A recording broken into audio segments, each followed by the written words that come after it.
मस्ती भरी शाम हो या सुबह की शुरुआत, प्याज की मिठास, मूंग दाल की महक, साथ में नमकीन, मसालेदार और चीज़ का ये मेल, खस्ता कचौरी बाहर से, करारा अंदाज अंदर से, घर भर की भूख ये मिटाए जब कढ़ाई से सीधे प्लेट में आ जाए। चाय की प्याली और साथ में हमारी मूंग दाल ऑनियन कचौरी, वो भी चीज़ वाली।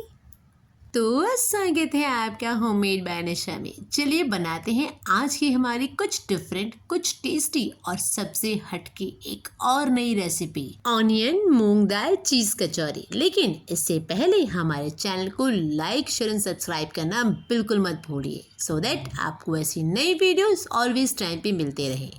तो चलिए शुरू करते हैं हमारी आज की रेसिपी।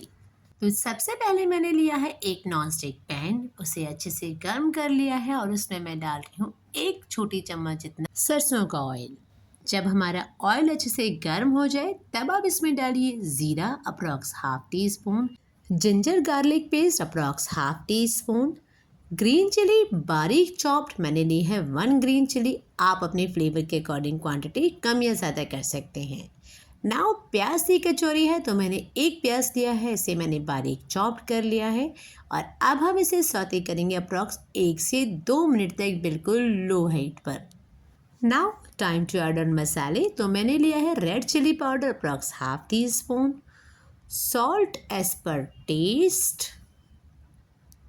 ऑर्गेन्सी हाफ टी स्पून, हल्दी powder approx half teaspoon और साथ में मैंने डाला है इसमें coriander powder approx 1 teaspoon. Next जाएगी इसमें सौंफ, उसको मैंने हल्का सा दरदरा कूट लिया है और ये जाएगी अप्रॉक्स 1 टीस्पून। नेक्स्ट इसमें जाएगा हमारा आमचूर पाउडर अप्रॉक्स 1 टीस्पून। अगर आप ज़्यादा खट्टा पसंद करते हैं ना तो आमचूर पाउडर की क्वांटिटी 1 से 1.5 चम्मच भी कर सकते हो। अब डाली है हींग अप्रॉक्स 1/4 टीस्पून, गरम मसाला अप्रॉक्स 1/4 टीस्पून। अब सभी मसालों को आप अच्छे से मिक्स कर लीजिए। यहाँ पर टिप नंबर 1, आपको पूरी कुकिंग जो है वो लो फ्लेम पर ही करनी है। इसे कंटिन्यू स्टर करते रहना है। हमारा मेन मकसद है प्याज के अंदर का सारा पानी उड़ जाए और मसाले जो हैं वो प्याज के साथ में अच्छे से मिक्स हो जाए और उनमें से एक धीमी सी खुशबू आने लग जाए। बस अब गैस की फ्लेम को कीजिए बंद और इसे होने दीजिए अच्छे से ठंडा। टिल टाइम बढ़ते हैं हमारे डो की ओर। तो मैंने लिया है एक बड़ा बर्तन, इसमें मैंने डाला है मूंग दाल का बैटर। 2 घंटे पहले मैंने दाल को भिगो के रखा, अच्छे से पीस लिया है और ये इसका बैटर रेडी है। अब मैं इसमें डाल रही हूँ अजवाइन, मैंने ली है अप्रॉक्स हाफ टी स्पून, हाथ पे हल्का सा क्रश कर लिया है और मिक्स किया है हमारी दाल में। नेक्स्ट इसमें जाएगा सॉल्ट हाफ टी स्पून, ऑर्गेन्सी as per taste, red chilli powder approx half teaspoon और अब हम इसका डो लगाएंगे मैदे से। तो दाल के मिश्रण को कीजिए अच्छे से मिक्स और उसमें डालिए मैदा। मैदे की क्वांटिटी आपको धीरे धीरे ऐड ऑन करनी है टिल द टाइम हम हमारा डो लगा लेते हैं। अगर मेजरमेंट के अकॉर्डिंग देखा जाए तो हाफ कटोरी दाल के बैटर में मैंने डाला है अप्रॉक्स 1 कटोरी जितना मैदा, राइट।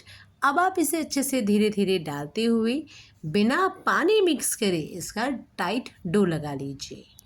बिकॉज दाल में ऑलरेडी काफ़ी मात्रा में पानी है, इसलिए हमें पानी की बिल्कुल ज़रूरत नहीं है, ना आपको ऑयल डालना है ना ही घी। लेकिन जब आपका डो लग जाए तब आप हथेली पे लीजिए अप्रॉक्स 2 से 3 बूंद जितना ऑयल और हल्का सा उसे डो के ऊपर लगा दीजिए। बिकॉज अब हम इसे देंगे 10 से 15 मिनट का रेस्ट, तो इसके ऊपर क्या ना एक पपड़ी सी या लेयर सी बन सकती है। तो जब हम उस पर ऑयल लगा देंगे तो हमारी वो चांसेस भी ख़त्म हो जाएंगे। नाउ दीजिए इसे अप्रॉक्स 15 मिनट का रेस्ट। टिल टाइम हमारा ऑनियन का मसाला भी हो गया है ठंडा। ट्रांसफ़र कीजिए उसे एक छोटे बाउल में और मिक्स कीजिए इसमें चीज़। तो अगर देखा जाए तो मैंने एक बड़े ऑनियन का मसाला बनाया है और चीज़ में इसमें डाल रही हूँ अप्रॉक्स 2 से 2.5 चम्मच। यहाँ पे मैंने ग्रेटेड मोज़रेला चीज़ काम में ली है। अगर आपके पास में ये ना हो तो आप चीज़ क्यूब को भी ग्रेट करके काम में ले सकते हो। नाउ चीज़ तो कीजिए अच्छे से ऑनियन के मसाले में मिक्स। यहाँ पर टिप नंबर 2, आपका ऑनियन का मसाला अच्छे से ठंडा होना चाहिए, बिल्कुल भी गर्म नहीं होना चाहिए, वरना आपको चीज़ का वो टेक्सचर नहीं मिलेगा जो आपको एक्चुअली इस कचौरी में चाहिए, राइट। तो आप लीजिए अपना डो, उसे भी हो गए हैं अप्रॉक्स 10 से 15 मिनट। रखिए उसे फ्लैट पे, दीजिए 1 से 2 मिनट की हल्की सी मसाज। इसके बाद में काटिए इसे 4 to 5 पीसेस में, जितनी बड़ी आप कचौरी चाहते हो। मैंने इसे डिवाइड किया है अप्रॉक्स 4 पीसेस में। अब आप जैसे रोटी के डो के पेड़े बनाते हैं, सेम वैसे ही पेड़े आपको बनाने हैं, लेकिन यहाँ पे टिप नंबर 2, आपके इन पेड़ों में बिल्कुल भी क्रैक नहीं होना चाहिए, राइट। अब आप रखिए इसे स्लैब पे, थोड़ा सा दीजिए इसे बेल और फिर इसे हथेली में रहते हुए फिंगर और थंब की हेल्प से इसे कर दीजिए स्प्रेड। यहाँ पे टिप नंबर 4, आपके सेंटर का हिस्सा मोटा होना चाहिए और कॉर्नर के हिस्से पर ही आप प्रेस करते हुए उसे ही स्प्रेड करेंगे।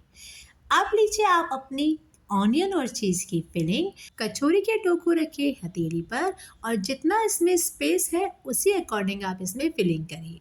ज़्यादा फिलिंग मत करिएगा, अदरवाइज वो जो है कचौरी से बाहर निकल जाएगी, या फिर जब आप इसे लॉक करोगे तो ये आपसे हैंडल नहीं हो पाएगी। आप अपने इस कचौरी के दोनों हिस्सों को पकड़ते हुए इन्हें आपस में जॉइन कर दीजिए। आपको कोई घी या ऑयल, पानी कुछ भी नहीं लगाना है, सिंपली आप इसे हाथ से प्रेस करेंगे तो इजीली आपसे जॉइंट हो जाएगी।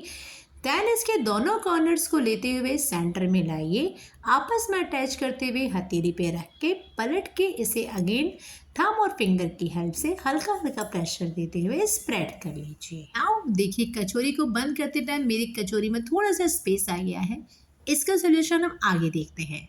टिल द टाइम लीजिए एक और कचौरी, सेम उसे आपस में रैप कीजिए और कॉर्नर्स को पकड़ते हुए उसे अच्छे से बंद कर लीजिए। यहाँ पर टिप नंबर 4, आपको प्रेशर जो है ऊपरी हिस्से पे देना है जहाँ से आपने लॉक किया है। जो नीचे का हिस्सा है जहाँ पे मसाले की फिलिंग है, जैसे ये वाला है ना, यहाँ पे आपको बिल्कुल भी प्रेशर नहीं देना है, अदरवाइज जैसे मेरी पिछली कचौरी फट गई थी ना थोड़ी सी, सेम वैसे ही हो जाएगा। तो बस जॉइंट वाले हिस्से पे प्रेशर देते हुए, ये देखिए मेरी दूसरी कचौरी बहुत अच्छे से बन गई है और इसमें कहीं कोई क्रैक भी नहीं है। अब हमारी चारों कचौरियाँ हो गई हैं रेडी। अब ये मेरी वो वाली कचौरी है जिसपे बनाते टाइम हल्का सा हाथ से क्रैक पड़ गया था ना, या स्प्रेड करते टाइम थोड़ी सी फट गई थी। वहाँ पे लीजिए आप थोड़ा सा मूंग दाल का बैटर, हल्का सा उसे स्प्रेड कर दीजिए जो भी हिस्सा फट गया है और उसे 5 मिनट के लिए रेस्ट करने दीजिए। अब हमें फ्राई करनी है कचौरी, तो यहाँ पे टिप नंबर 5, कचौरी ऑलवेज आप लो स्टीम गैस पर ही फ्राई करेंगे।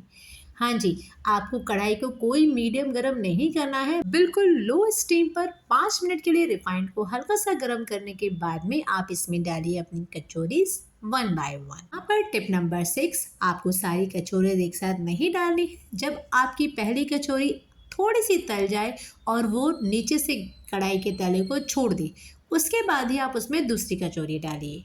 सेम प्रोसेस करते हुए ही आप तीसरी कचौरी डालेंगे और जब आपकी कचौरी हाफ कुक हो जाएगी, ये देखिए हाफ कुक है, पूरी तरह से कुक नहीं हुई है, बस अब आप इसे निकाल लीजिए ऑयल से बाहर।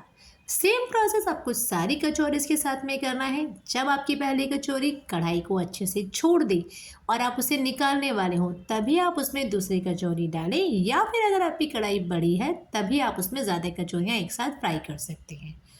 अब मेरी सब कचौरीज को मैंने एक फ्राई दे दिया है और आप देख सकते हो जो फटा हुआ हिस्सा था ना कचौरी का, वहाँ पे भी मूंग दाल अच्छे से सेटल्ड हो गई है। और टिप नंबर 7, जब आपकी कचौरी बहुत अच्छे से ठंडी हो जाए अप्रॉक्स 20 to 30 मिनट बाद, तब आप गैस को कीजिए गरम।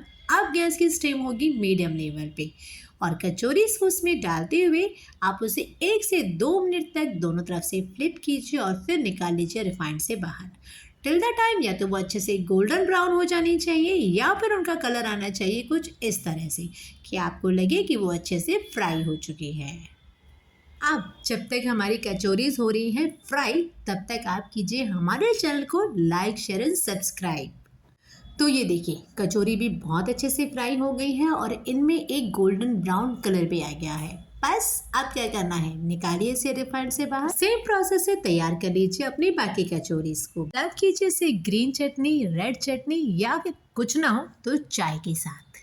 चाय की प्याली कचौरी के साथ, मौसम चाहे कोई भी हो, लेकिन जब हो मूंग दाल ऑनियन चीज कचौरी तो दिल में उठे स्वाद की बात। उम्मीद है आपको हमारी रेसिपी अच्छी लगी होगी। तो इसी तरह की मोर टेस्टी रेसिपीज देखने के लिए जल्दी से हमारे चैनल को लाइक, शेयर एंड सब्सक्राइब कीजिए। मिलते हैं जल्द एक नई वीडियो के साथ। Till the time, thanks for watching.